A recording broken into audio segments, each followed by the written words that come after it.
안녕하세요. 김경수 목사입니다.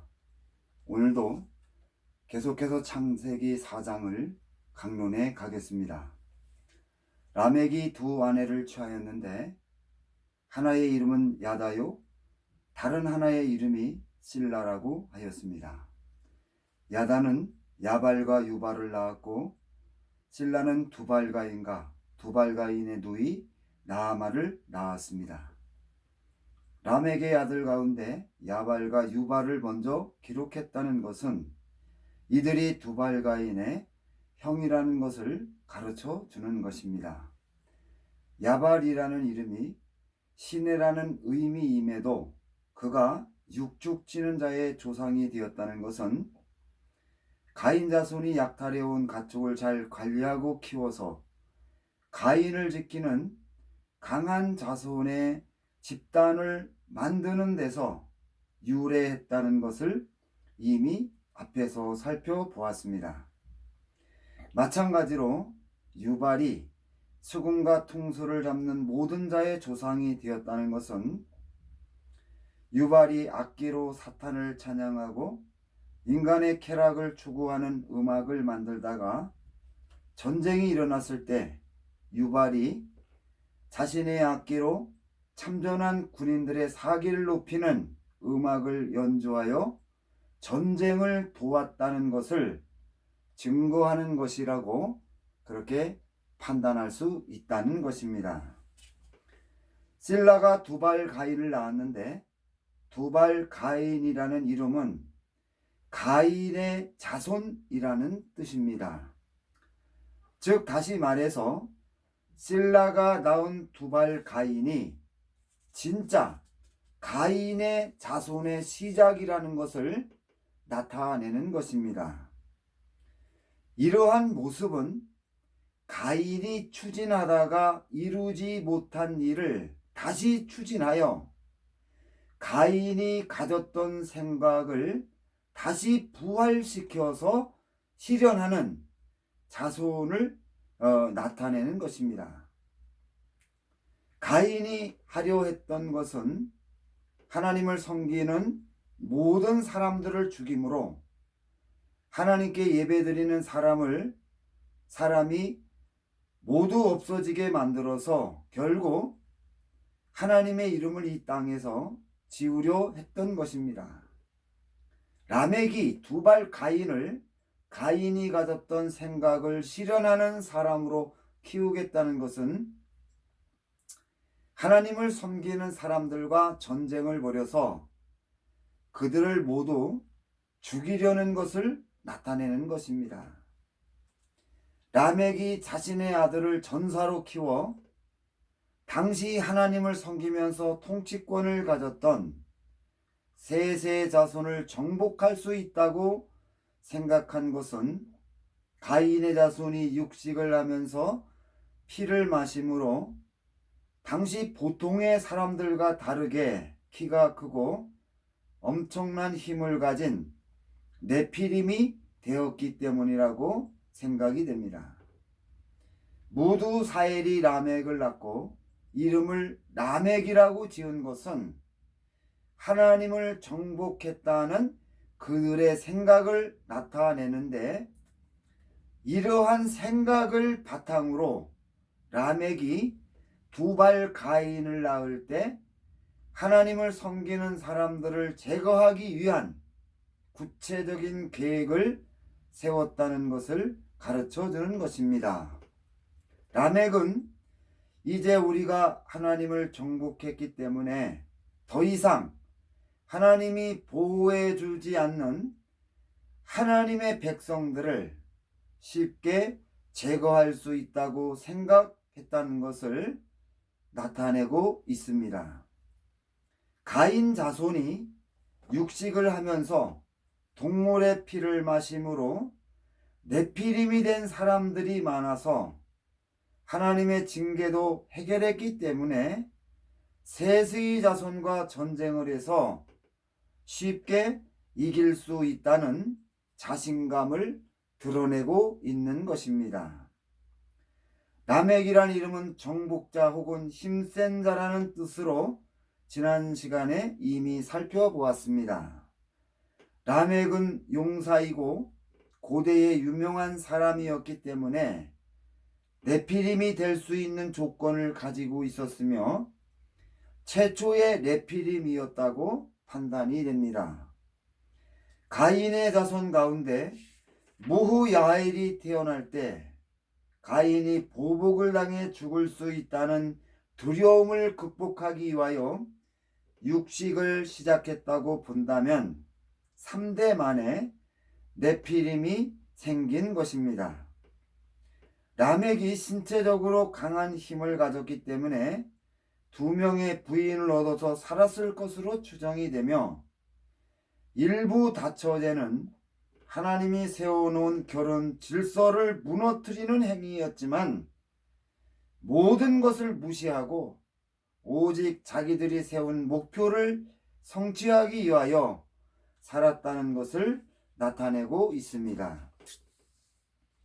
창세기 4장 23절 24절에서 라멕의 검가를 기록하였는데 라멕이 아내들에게 이르되 아다와 실라여 내 목소리를 들으라. 라멕의 아내들이여 내 말을 들으라. 나의 상처로 말미암아 내가 사람을 죽였고 나의 상함으로 말미암아 소년을 죽였도다. 가인을 위하여는 벌이 7배일진데 라멕을 위하여는 벌이 77배라고 하였습니다. 창세기 4장 23절 24절에 기록된 내용을 라멕의 검가라고 하는데 몇 가지 중요한 특징이 나타나고 있습니다. 먼저 라멕이 자신의 부인 아다와 실라에게 자기가 사람을 죽인 것을 자랑한다는 것입니다. 그리고 두 번째로 라멕이 입은 상처로 인하여 사람을 죽이고 상함으로 소년을 죽였다고 하였는데 라멕이 입은 상처는 부상을 의미하며 상함이라는 말은 타박상을 의미한다는 것입니다.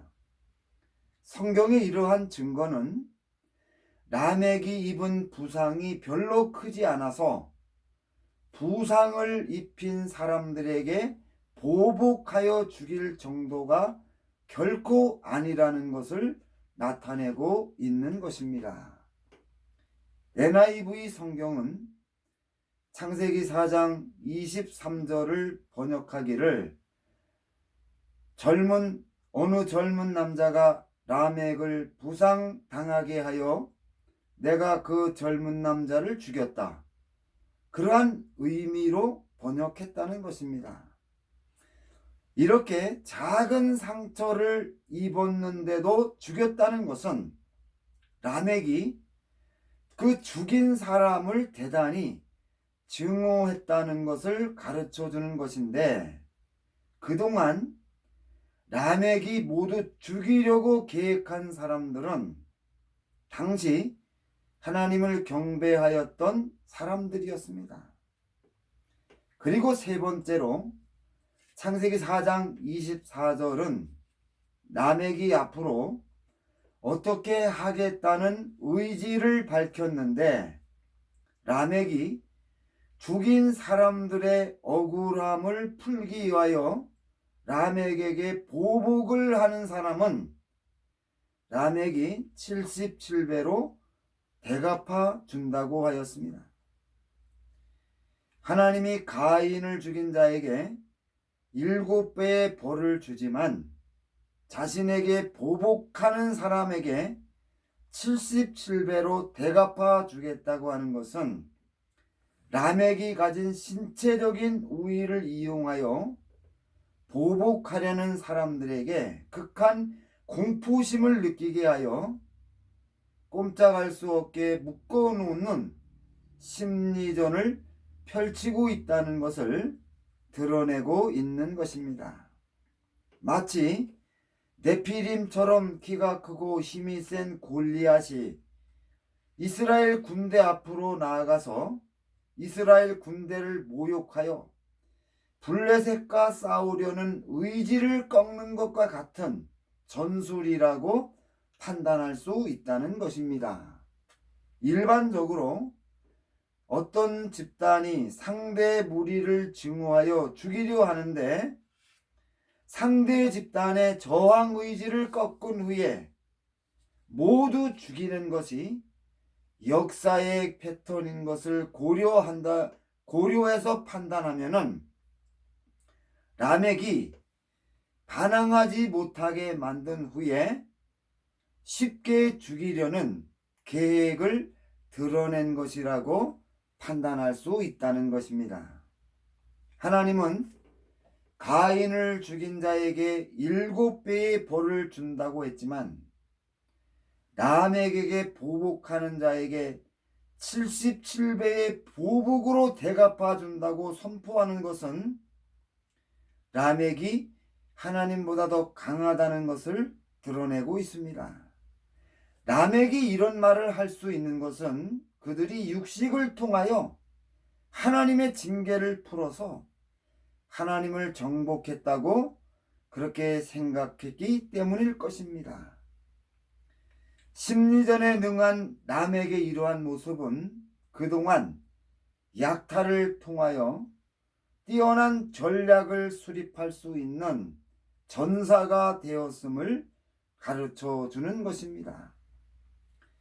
가인 자손 라멕의 무리들이 식량을 얻기 위하여 했던 사냥과 약탈과 야발이 자행했던 도축은 하나님의 창조 질서를 파괴하는 행위이기 때문에 당시 아벨의 통치권을 이어받아 만물을 다스렸던 셋과 그 셋의 자손들과 충돌하였을 것이라고 판단할 수 있습니다.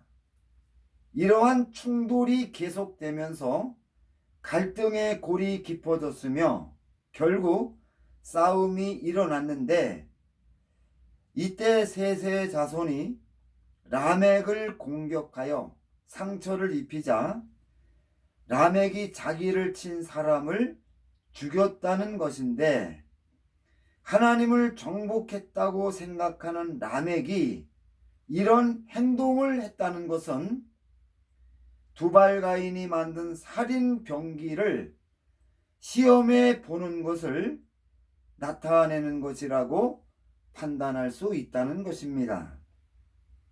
실라는 두발가인을 낳았는데 두발가인이 동철로 각양 날카로운 기계를 만들었다고 했습니다. 두발가인이 만든 날카로운 기계는 농사를 짓는 데 사용되는 농기구가 아니며 사냥에 쓰기 위한 도구도 아니고 아버지 라멕이 생각한 가인 정신을 실현하기 위한 살상용 무기라고 판단이 됩니다. 두발가인이 라멕에게 교육을 받아서 성장했기 때문에 하나님을 믿는 사람들을 대단히 증오했을 것이며 이러한 증오심이 살인병기를 제작하게 되었을 것이라고 추정할 수 있다는 것입니다. 그리고 두발가인의 누이가 나아마이며 그 이름의 의미가 기쁨 혹은 즐거움이라는 뜻인데 가인 정신을 부활시킨 라멕의 특성을 가지고 판단하면은 나아마라는 이름을 라멕이 하나님을 섬기는 사람들을 죽이는 것을 기쁨과 즐거움으로 삼겠다는 것을 나타내고 있는 것입니다. 이러한 모습은 가인 자손 라멕의 무리들이 하나님을 섬기는 셋의 자손을 얼마나 미워했는지를 나타내고 있는 것입니다. 라멕에게 이런 생각을 배우며 성장한 나아만은 라멕이 전쟁을 일으켰을 때 부상당한 군인들을 치료해주고 위로해주는 일을 했을 것입니다. 이제 하나님을 섬기는 셋의 자손과 셋의 자손을 죽이려 하는 가인 자손의 정면 충돌을 피할 수 없게 되었으며, 전쟁이 시작되었을 때 여호와 하나님이 아벨의 통치권을 이어받은 셋의 자손에게 라멕의 군대를 이기고 만물을 통치할 수 있도록 특별한 힘과 능력을 주었을 것입니다. 창세기 4장 25절에서 아담이 다시 아내와 동침함에 그가 아들을 낳아 그 아들을 셋이라 하였으니 이는 하나님이 내게 가인이 죽인 아벨 대신에 다른 씨를 주셨다 함이라고 하였습니다. 셋이라는 이름은 선택받은 자란 뜻입니다. 죽은 아벨을 대신하여 하나님이 보내준 자손인 겁니다. 이러한 증거는 아벨이 결혼을 하지 않았거나 혹은 결혼을 하고서 자녀가 없는 상태에서 죽었기 때문에 아벨의 통치권을 이어받을 사람이 없어서 아담이 아벨을 대신할 사람을 하나님께 구함으로 셋이 태어나게 되었고, 새로 태어난 셋이 아벨의 통치권을 물려받아 만물을 통치하게 되었음을 뜻하는 것입니다. 아벨이 죽임을 당함으로 통치자가 없는 공백이 생겼기 때문에 아담과 하와가 아벨을 대신한 아들을 속히 달라고 하나님께 구했을 것이고, 하나님이 그 기도를 듣고 셋을 주셨던 것입니다. 그리고 셋이 아벨의 통치권을 물려받게 되었고, 가인이 통치권이 박탈되었기 때문에 아벨의 통치권을 물려받은 사람이 가인의 통치권도 물려받아 자신이 새로운 통치자를 세우고 통치권을 분양해주는 위치에 올라가게 되어서 결국 사단이 아담과 하와에게 양도받았던 통치권이 셋에게 넘어가게 된 것이라고 판단할 수 있는 것입니다. 창세기 4장 26절에서 셋도 아들을 낳고 그 이름을 에노스라 하였으며 그때의 사람들이 비로소 여호와의 이름을 불렀다는 것은 사회적으로 큰 사건이 생겼음을 증거하는 것이라고 판단할 수 있습니다. 이 당시 사람들이 일시적으로 하나님께 돌아올 수 있는 큰 사건은 가인 자손 라멕의 무리와 셋의 자손 사이에 벌어진 전면전을 가리키며, 이 전쟁에서 셋의 자손이 승리함으로 사람들이 일시적으로 하나님께 돌아오는 역사가 있었다는 것을 가르쳐 주는 것이라고 판단이 됩니다. 그렇다면 가인 자손은 대략 몇 살에 결혼을 했는가? 이 당시 한 세대가 몇 년이었다고 성경에 구체적으로 기록되지 않았습니다. 몇 살에 결혼해서 아이를 낳기 시작했는지도 알 수 없다는 것입니다. 하나님이 아담에게 셋을 주셨고 셋이 에노스를 낳을 때 사람들이 비로소 여호와의 이름을 불렀다고 하였습니다. 이름을 불렀다는 것은 이름을 불러 그에게 말을 걸라는 뜻입니다. 이 말은 에노스가 태어날 때 사람들이 여호와 하나님께 돌아와 공예배를 드리기 시작했다는 것을 증거하는 것입니다. 아담이 전도할 때 사람들이 무관심하다가 에노스가 태어날 때 여호와의 이름을 불렀다는 것은 그 당시 큰 충격을 주는 사건, 즉 전쟁이 터져서 많은 사람들이 죽고 하나님의 군대가 이기는 것을 목격했던 사람들의 마음에 큰 변화가 일어나 당시 사람들이 일시적으로 하나님을 찾고 하나님께 돌아왔다고 하는 것을 나타내는 것입니다. 이것을 이것을 도표를 가지고 설명을 하면은, 가인이 여호와 앞을 떠나 노 땅에 살면서 에녹을 낳은 시간과 아담에게 아벨을 대신하여 셋을 주신 시간이 비슷하다고 가정을 하고, 에노스가 태어날 때 셋의 자손과 가인 자손 람에게 무리들 사이에 벌어진 전쟁이 끝이 났다고 본다면 105년 동안 가인의 자손 6세대가 지나갔다는 것을 알 수 있다는 것입니다. 따라서 가인 자손 6세대가 지난 것으로 계산할 수 있으며, 가인 자손 한 세대가 17년으로 계산된다는 것입니다. 가인이 가능한 많은 자손을 얻는 것이 유리하다고 판단하였기 때문에 조혼을 장려하여 대략 17살에 결혼을 하여 자녀를 낳기 시작했다고 판단할 수 있습니다. 그러나 아담의 자손에게는 가인 자손처럼 조혼이 필요한 이유를 발견할 수 없지만, 전쟁이 끝나고 셋의 자손이 가인 자손 람에게 삶의 방식을 수용하여 살았던 것을 가지고 판단하면은 가인 자손의 조혼의 습관도 받아들여 널리 통용되었다고 판단할 수 있습니다. 따라서 그 당시 한 세대는 대략 17년 정도였다고 추정할 수 있다는 것입니다. 다음 아담의 전도에 대해서 살펴보겠습니다. 아담과 하와가 에덴 동산에서 사탄의 미혹을 받아 선악과를 먹음으로 아담과 하와의 영혼이 하나님과 분리되어 에덴 동산에서 추방되었습니다.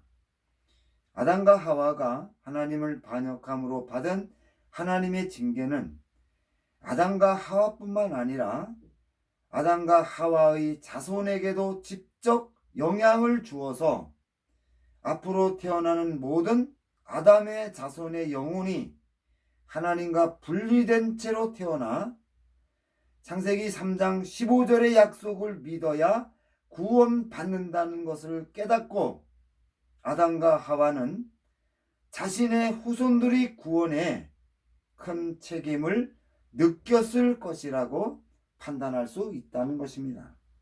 그리고 아담과 하와가 가인을 낳는 과정에서 하나님께 돌아왔는데, 하나님께 돌아와서 아담과 하와에게 있던 통치권이 사탄에게 양도되었다는 것을 알고 사탄과 원수가 되었으며, 사탄이 아담과 하와를 대신하여 통치자를 세우고 그가 통치한다는 것을 깨닫고 자신의 실수로 이런 결과를 맞이했다고 느끼면서 사단의 통치로 망하는 영혼들을 보면서 큰 책임감을 느꼈을 것이라고 추정할 수 있습니다.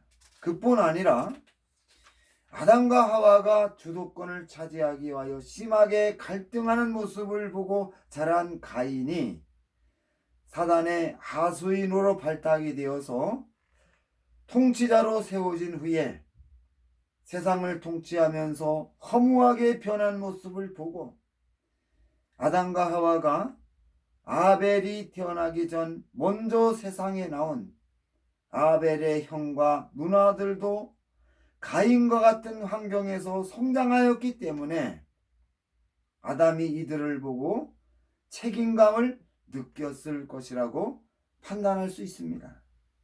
그리고 아담이 아벨을 대신하는 씨를 간절하게 바랬다는 것은 아담이 가인이 통치하면서 세상이 어떻게 변했는지를 잘 알기 때문에 아담이 통치권에 관심이 많고 아담의 자손에 대하여 책임감을 느끼며 그 영혼을 구원하기 위하여 복음을 전했을 것이라고 추정할 수 있다는 것입니다. 아담과 하와의 잘못으로 사단이 통치하게 된 현실과 가정에서 아담과 하와가 자녀들을 제대로 가르치지 못해서 이렇게 하나님을 떠나는 비극이 생겼다는 것을 알고 그 자손들에게 열심히 전도했을 것이라고 그렇게 추정할 수 있다는 것입니다. 하나님이 죄인을 구원하는 구속 역사에 나타난 특징을 살펴보면은 하나님이 구원 운동을 시작하셨을 때 믿는 자들이 보고 느낄 수 있는 확실한 증거를 먼저 주셨다는 것입니다.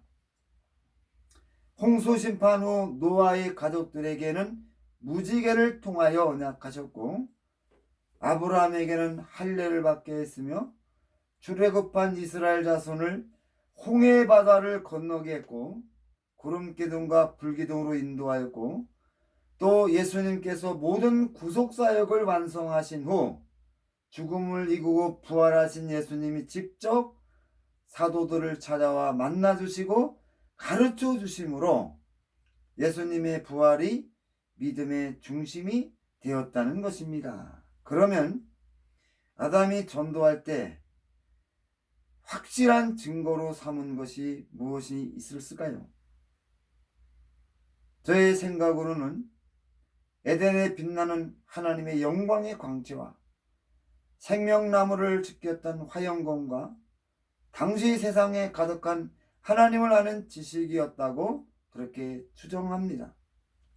아담이 에덴에서 빛나는 하나님의 광채와 화영검을 보면서 자신이 에덴 동산에서 살았으며 그곳에서 뱀의 꼬임에 넘어가 하나님을 반역하여 쫓겨났으며 이제 영생을 얻기 위해서는 창세기 3장 15절에 약속한 하나님의 말씀을 믿어야 한다고 아담의 자손들에게 전도했을 것입니다. 이러한 정황은 영혼을 구원하기 위한 전도가 아담 때부터 시작되었다는 것을 가르쳐주는 것입니다. 따라서 영혼을 구원하기 위한 전도가 아담 때부터 시작되었다는 것을 기억하고 우리는 영혼을 구원하기 위한 전도에 항상 최선을 다하고 힘써야 할 것입니다. 하나님은 한 영혼을 귀하게 여기시며 인류의 모든 사람들이 구원받기를 바라고 있습니다. 우리는 이 점을 기억하고 영혼을 구원하는 선교에 더욱 힘써야 할 것이며 최선을 다해야 할 것입니다. 이렇게 해서 창세기 4장 강론을 모두 마치겠습니다. 이 강론을 통하여 하나님을 아는 지식이 날마다 더하고 하나님의 말씀 위에 믿음이 더욱 견고하게 세워져서 어떠한 환난과 시련이 온다고 할지라도 믿음으로 극복하는 놀라운 역사가 있기를 주님의 이름으로 부탁을 드립니다. 감사합니다.